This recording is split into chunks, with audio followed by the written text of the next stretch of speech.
14 अप्रैल 1912 की रात में अंधेरे और सन्नाटे के बीच अटलांटिक महासागर लोगों की चीखों से गूंज रहा था। उस काली रात में एक ऐसी भयानक घटना घटी जिसने पूरी दुनिया को हिलाकर रख दिया। टाइटैनिक, जिसने हजारों लोगों की जिंदगी मौत के हवाले कर दी। नमस्कार दोस्तों, मेरा नाम है मोहित और आप देख रहे हैं द ओल्ड मिस्ट्री। आखिर उस रात ऐसा क्या हुआ? क्या यह महज एक दुर्घटना थी या इसके पीछे छुपे हैं कुछ अनसुलझे रहस्य? आज हम जानेंगे टाइटैनिक जहाज के डूबने की सच्चाई और वो रहस्य जो आज तक अनकहे हैं। तो जल्दी से हमारी वीडियो को एक लाइक करके चैनल को सब्सक्राइब कर लीजिए। साल 1909 में बेलफास्ट आयरलैंड के वोल्फ शिपयार्ड में इसका निर्माण हुआ। टाइटैनिक का डिजाइन अपने समय से कहीं आगे का था। ये जहाज 269 मीटर लंबा था और इसकी ऊंचाई 53 मीटर थी, जिसमें 16 वाटर कंपार्टमेंट थे जो इसे कभी ना डूबने वाला जहाज बनाते थे। टाइटैनिक, जिसे कभी ना डूबने वाला जहाज भी कहा जाता था, 10 अप्रैल 1912 को साउथहैम्पटन इंग्लैंड से न्यूयॉर्क अपनी पहली यात्रा के लिए तैयार था।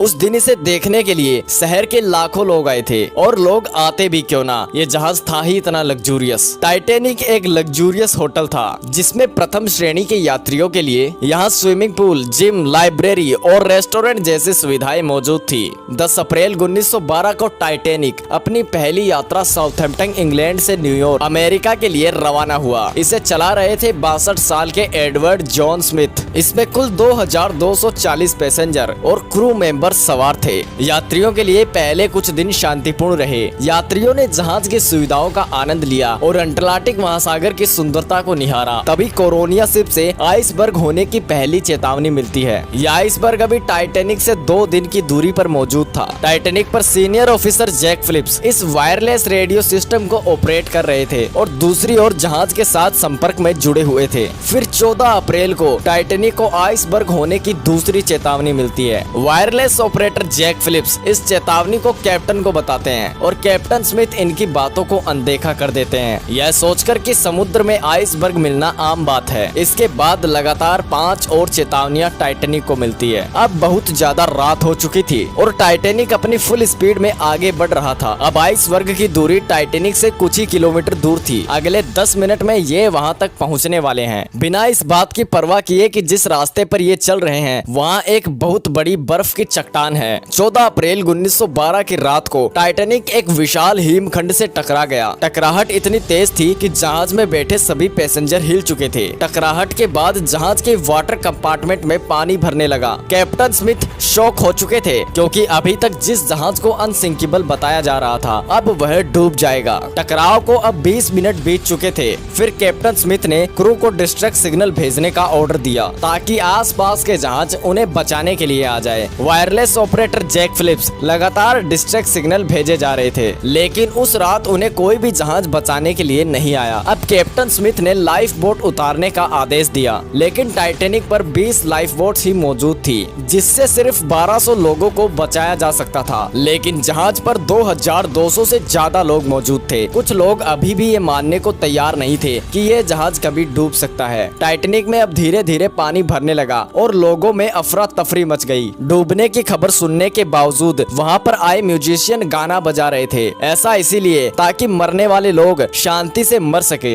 अब लोग लाइफ बोट में अपनी अपनी जगह बनाने लगे, लेकिन जब आखिरी लाइफ बोट उतारा गया तब भी जहाज पर 1200 से ज्यादा लोग मौजूद थे। चारों तरफ खौफ का माहौल था। जो लोग तैर सकते थे वे समुद्र में छलांग लगा रहे थे, लेकिन समुद्र का पानी -2 डिग्री तक ठंडा था और इतने ठंडे पानी में लोग ज्यादा से ज्यादा 15 मिनट तक जिंदा रह सकते हैं। टाइटैनिक के क्रू मेंबर्स लगातार कोशिश कर रहे थे, आसमान में रॉकेट चला रहे थे, लेकिन उस रात उनकी मदद करने वहां पर कोई नहीं आया। टाइटैनिक का आगे का भाग पूरी तरह पानी में डूब चुका था और पिछला भाग ऊपर की ओर उठ रहा था। अटलांटिक महासागर लोगों की चीखों से गूंज रहा था और दबाव के कारण आरएमएस टाइटैनिक बीच से टूट गया और रात को 2 बजे आरएमएस टाइटैनिक हजारों लोगों की जिंदगियां अपने साथ लेकर समुद्र में डूब गया। टाइटैनिक के डूबने के बाद आरएमएस कारपेथिया ने बचे हुए लोगों को बचाया और उन्हें न्यूयॉर्क पहुंचाया। ये घटना एक बड़ा झटका थी और इसे विश्व भर में याद किया जाता है। 1985 में समुद्री वैज्ञानिक रॉबर्ट बेलार्ट ने अटलांटिक महासागर की गहराइयों में टाइटैनिक के अवशेष खोजे। जहाज के टुकड़े आज भी समुद्र के तल पर मौजूद है।